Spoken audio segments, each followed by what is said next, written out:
I'm David Palmer from the Federal Reserve Board, and I have the honor of moderating our next panel, which is the regulators, to discuss their views on things related to fintech, especially related to community banks. I work at the Federal Reserve Board in Washington. I am one of the co-chairs of our internal fintech subgroup, and I've worked with all the folks here in one form or another, and know it's going to be a great panel. I think my main role is to stay out of the way. So what I'm going to do is just ask each of them to introduce themselves. We'll go Kavita, Kevin, Margaret, and Sultan for introductions, and then we'll circle back. And in that same order, they'll each give a couple of thoughts of what's on their mind these days related to fintech, and then we hope to have maybe a couple minutes at the end for questions. So take it away, Kavita. Thank you, David, and thank you for moderating this panel.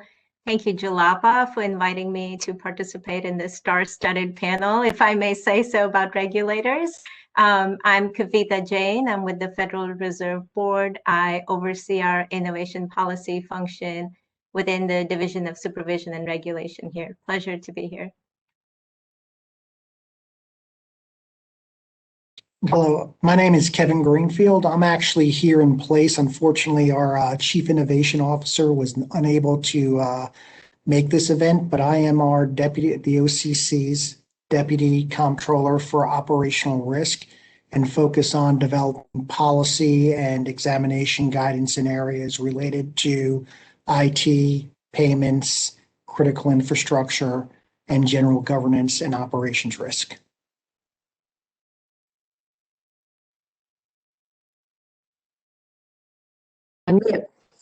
Hi, everybody. I'm Margaret Liu with the Conference of State Bank Supervisors. Really happy to be here today. Appreciate the opportunity to partner with Jalapa and her colleagues at the Philadelphia Fed to co-sponsor this conference. I oversee the business unit at CSBS that includes our innovation function, as well as other kind of services-based activities that we do on behalf of and for our members, the 50 state bank supervisors. And I am Sultan Meghji. I am the new, although it's been about 45 days at this point, I don't think I get to say new anymore, Chief Innovation Officer at the FDIC. Thank you so much for having us, and this has been a great event. It was great to see Jason just now speaking. Thanks, everybody. So that's, as you can see, we've got as Kavita said, a star-studded panel, lots of experience and talent on the panel expertise. So what we've asked each of the panelists to do is just give a few thoughts on sort of what's on their mind these days, and what are they thinking about. And I think one of the things you'll hear, and it's evident by the fact that we have all these folks on this panel, is that interagency collaboration is definitely one of the things that's top of mind. So anyway, we'll go in the same order: Kavita, Kevin, Margaret, and then Sultan, and then we'll hope we have some time for questions. Thanks. Right, so I have just to start off with a standard disclaimer that I'm speaking here in my personal capacity, and the views I express today are not necessarily those of the Federal Reserve. So with that being said, I'll just say as background, just broadly speaking, my office is focused on a number of things. We run programs to facilitate industry engagement, such as office hours, thematic outreach, academic symposium, and we also have initiatives focused on specific areas of technology like AI and crypto, etc. But given the focus of this conference, I thought I'd share a bit on the work we're doing related to bank fintech partnerships. So as we heard today, there's been a lot of focus and interest in partnerships. It's a great way for banks, particularly smaller banks, to adopt innovation. And so appropriately so, this is also an area that we are spending a lot of time on, just trying to better understand the landscape. And I'll say that we're seeing, as we've heard today through the different panels, just a wide range of partnership models evolving. And it's not just with small banks, but it's also for medium and large-sized banks. And again, as we've heard, Some partnerships are driven by banks and others are driven by technology firms. And the type and purpose of partnerships may also vary. Some are to reduce costs and enable efficiencies, while others may be more customer-facing partnerships to potentially provide new sources of revenues. And I would say specific to community banks, the community banks may not always have the technical resources to adopt the latest technology and innovations, but they have the unique advantage of knowing the needs of their communities, of being agile and responding to changing market conditions. They have strong relationships. They have networks in their communities.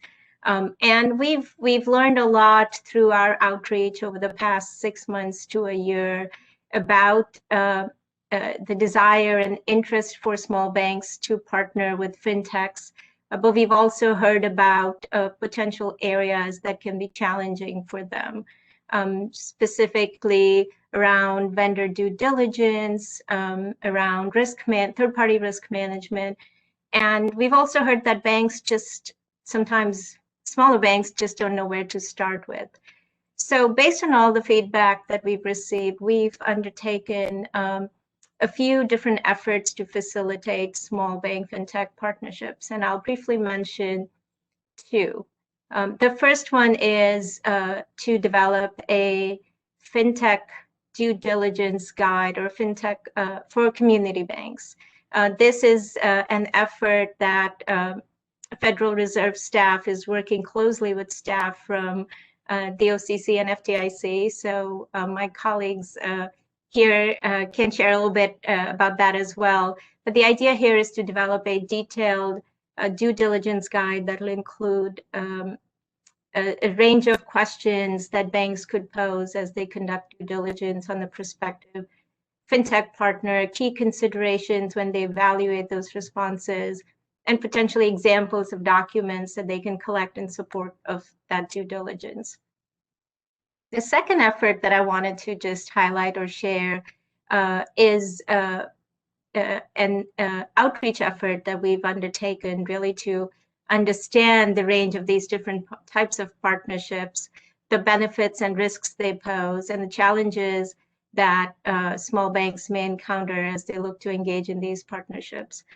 Over the last 3 months, we've reached out and talked to about 40 or so industry participants just to learn about this. And through these discussions, we've gained a lot of insights that we're hoping to share through a public paper that potentially, or hopefully I would say, can serve as a resource for the industry as well as for fintechs. So I'll pause there, Dave, and give it back to you.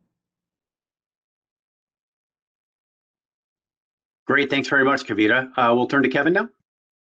Sure, and I'd very much like to talk about some of the resources and other things that the Office of the Comptroller of the Currency has available for financial institutions as well as some of the fintechs as it relates to supporting responsible innovation in the banking system. This has been an area of focus for some time, we published a responsible innovation paper for the federal banking system a number of years ago, and then created a dedicated innovation office as well as chief innovation officer back in 2016, and then hit the ground running from there.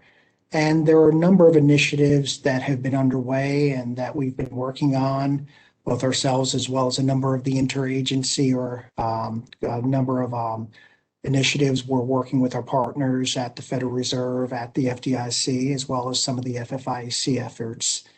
But I'd like to just highlight some of the things that are being done by our Office of Innovation to really focus on outreach and supporting banks, and especially community banks, as well as fintech firms in supporting products. One is we have what we call the pilot program that allows for supervised banking institutions to reach out and have the OCC review specific products, initiatives, or fintech innovations and provide feedback outside of the examination process. And while not a sandbox from the perspective of there is no regulatory relief, there's no waiver of requirements, that's not something we have the authority to do. It's to provide that communication back to the firm, both the bank as well as any partners, fintech partners they're working with, on some of the views and some of the regulatory expectations. Similar to that, we have Project Evolve, which is very similar but separate in that it focuses on not the banks coming and requesting reviews, but looking at some of the emerging technologies and really doing research and putting out papers or guidance or just communication on what are the views of the agency on these fintech developments or these innovations that are occurring in the industry. And I think this is something important that you're going to hear from all the panelists here today. All of the agencies are focused on providing greater regulatory clarity, because when supporting innovation and supporting banks, and especially community banks, adopt fintech, adopt emerging technologies and innovative products and services to support customers, while we get a lot of feedback on some of the challenges, one of the most common things we hear is lack of clarity or around expectations or what's allowed and not allowed. And when looking at the pilot program, when looking at Evolve, we hold office hours. Our innovation office hold office hours throughout the country in different cities. And it's to provide that feedback. And it's something that we're continuing to work on and strive towards to provide clarity. And I was going to say, Kavita had mentioned the work we're doing as it relates to third-party risk management and due diligence efforts. And there's a number of other areas that we've been focused on.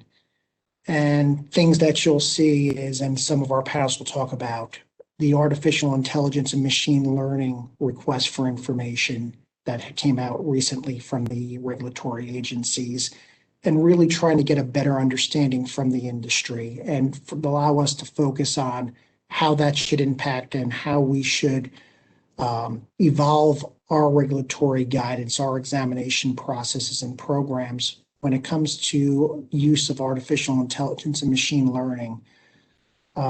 Again, with the fintech partnerships, there are a number of initiatives underway, as well as something we've tried to do at the OCC is we've issued frequently asked questions to our third-party risk management guidance, focusing on general issue or general concerns or providing clarity around fintechs, the ability to partner with fintechs, as well as the understanding that those due diligence and risk assessment efforts might not be the same as traditional third-party servicers or third-party vendors, and providing guidance there, as well as talking to some specific questions and issues that have come up, whether it's related to cloud computing, engagement with data aggregation services and such, and we continue to do so. And others we'll talk about, but cryptocurrencies and the use of distributed ledger technologies and is something that's very much a focus. Some of the speakers already today have talked about them. And for the OCC, we've put out interpretive letters around holding or custody services related to this activity, and continue to research it, and will evolve as the industry evolves.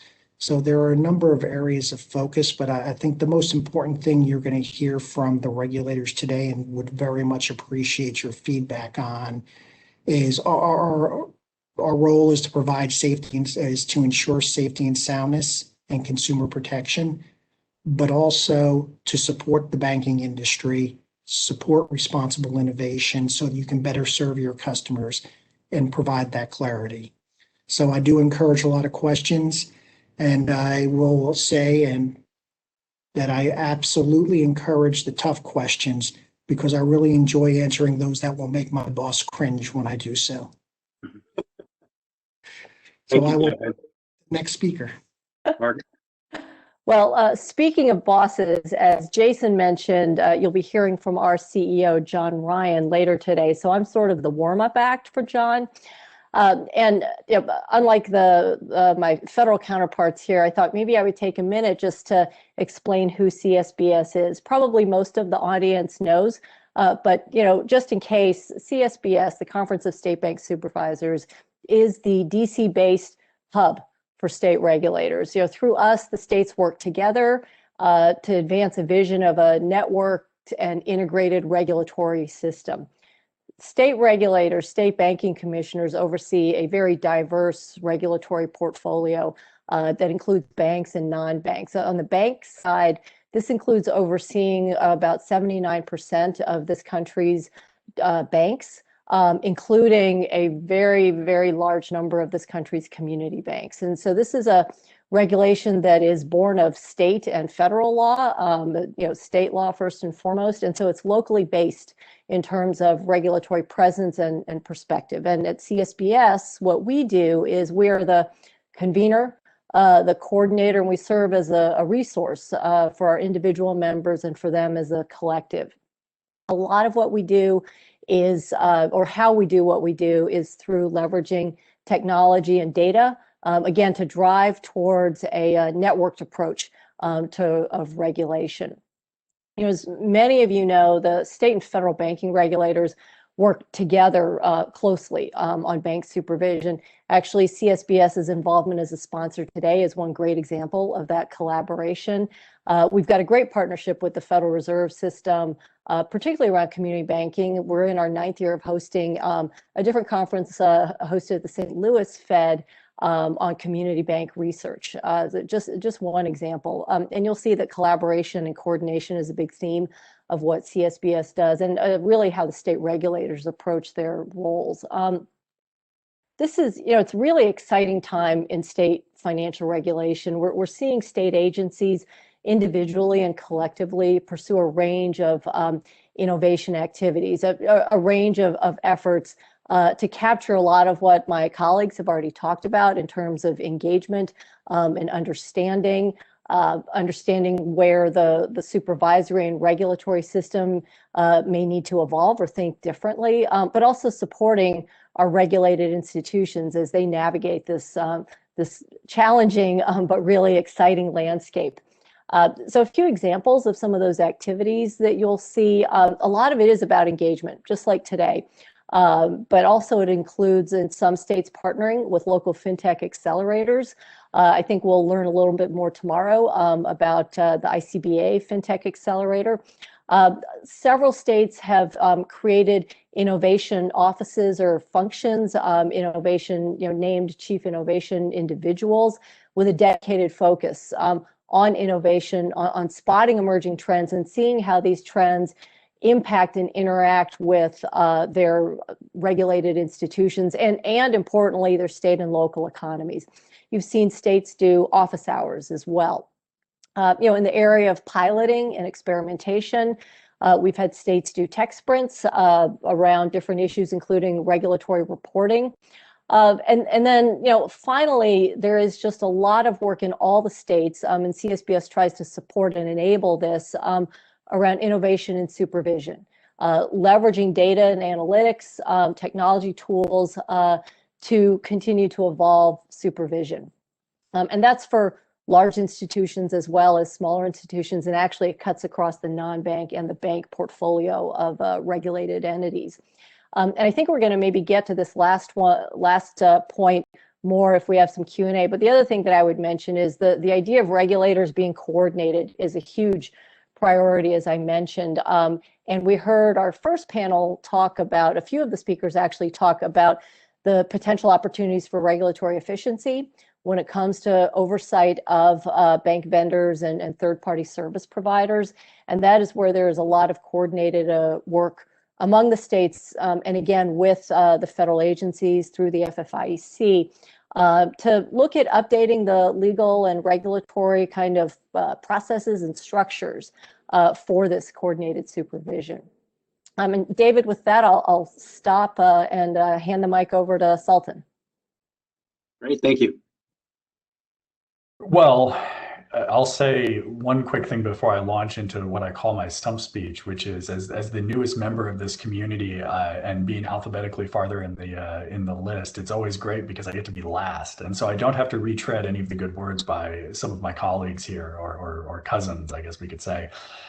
Just jump in and say, the FDIC is been a little slower than other agencies in building a centralized innovation program, although we have had a series of really interesting innovative activities going on for a while. I think our RPP program over the last 6 months has gotten a lot of good activity. And for those who don't know about that one, it started really last summer, and we had over 30 different tech companies come in, some in partnership with banks, some without. And over the last 6 months, we've built a series of phased prototyping activities that they're kind of finishing up phase 3 right now. We ended up with 11 institutions. And there's been some amazing stuff there. We have at FDIC a slightly different perspective on innovation. We have 4 themes we use to guide our innovation programs. The first is around inclusion. We want to make sure we're building a diverse, inclusive, and equitable banking system for the future. And we know there's a lot of good work to be done. We're especially looking at how to solve the last mile problem of ensuring that every American has access to a fantastic banking product and service set, no matter where they are, no matter what background they have or anything like that. We also want to make sure that it's supplying the right banking products and services to avoid creating a have and have not in the digital ecosystem, as well as around small businesses, especially minority and women-owned businesses. Our second theme is around resilience. I think we've all seen in the last few years a series of attacks, both natural and non-natural, that have hit our system and shown places where we could do more work. And so one of the things we're spending a lot of energy on is wanting to make sure that people engineer for resilience. So, whether that means evaluating existing technology vendors or new technology vendors, we want to make sure that people are operating in a thoughtful, disciplined, and mature manner. The technology is explainable in the case of artificial intelligence, that it's repeatable, and that we are managing the risk to the system in a thoughtful way. The third one is all about amplification. And this is as much inside my agency as it is outside, is making sure that there aren't roadblocks in people just getting their work done. One of the things I love about the banking system, and one of the reasons I've spent so much time in it in the last decade or so, is because they're just amazing people. Everyone listening to this is an expert in their own way, and they care passionately about it. It's infectious. And I hate seeing an expert in a field when they should be spending 45 minutes of every hour being that expert and trying to figure out how to solve that customer problem, figure out how to get that bank to a better position so that they can operate more freely or just do their day job. And instead they're spending 45 minutes of every hour, fighting a process or fighting a piece of old technology. That really frustrates a lot of people, and it gets in the way of us building an amazing system that's there for the future. And then finally, we need to protect the future. For the last century, the American banking system has been the backbone of our economy, backbone of our global competitiveness. And, if we are going to stem the tide of other nation states taking that away from us, we really need to support this entire ecosystem and ensure that we are protecting that future so that the 21st century follows on the success of the 20th century. If Elon Musk wants to put a bank in his Starlink satellites or on Mars, how is that going to interact with the bank CEOs, your agencies and organizations listening to this? I say that and everybody laughs. I think Margaret's heard me say it a few times, but we have to start thinking about that. We can't be planning for the today. We have to be planning for a decade or 2 decades or 3 decades in the future. Artificial intelligence is just the first of those activities. Quantum computing, neuroelastic computing, nanotechnology in our brains, so we're no longer carrying smartphones and we just wave our hand when we want to buy something. These are all things that are coming to market, I think, a lot faster than most people realize. And how do you do that in a secure way? How do you do it in an equitable way? And how do you do it in a way that doesn't leave any of the banks of this country behind? These are the kinds of questions that are governing our innovation program. And I look forward to sharing more of that with you guys when I'm farther than 6 weeks into my job. So with that, I'll hand it back. Great, thanks very much. That was very, very efficient delivery of information. So thanks to you all. And I know we're just about right at time, but I am going to squeeze in one question that we got, and we'll see who wants to take it. But the Fintech due diligence product, there were some questions about, is there any information out on that yet? And timeline for that. So, David, I can take that. So it's an interagency effort. Governor Bowman announced it last fall, I believe it was last December, in a speech he made at a virtual conference. I'm hopeful that it goes out sometime this fall, but I can't commit to a timeline. You know, I know we're out of time, but I welcome any comments or discussion the person who posed the question wants to have. They can reach me directly at kavita.jain@frb.gov. I don't know, Kevin or Sultan, if you wanted to add anything to that. I know your teams have been working on it as well.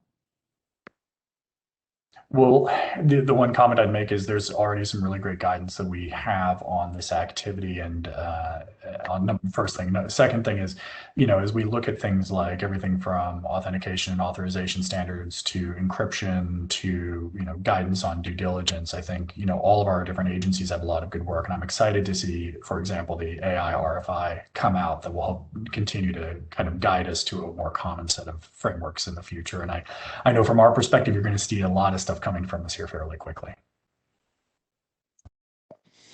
So yeah, no, it is a key area of focus for our agencies, as well as a lot of other work we're doing in the space of the third-party risk management and vendor due diligence areas. So definitely that is one of the top priorities, and we're going to continue to work on it. But as Sultan said, we have authentication, we have a number of other initiatives, as well as really, I think the most important thing, and Kavita, to your point, is where you do have questions, reach out to your local supervisory office, reach out to the policy teams, and we are more than happy to spend time and speak. That's what I spend a good part of my week doing, is speaking with many of the bankers and answering questions and providing feedback. So please reach out with questions like that, and we can give you more detailed responses, as I know we're just about out of time. Yeah, thanks very much. Again, many thanks to our panel. So the, you know, round of applause virtually. Thanks again. And, you know, as the panelists have said, you know where to find us. Please do not hesitate to reach out. So thanks again for the invitation to participate in this panel, and appreciate all the great comments.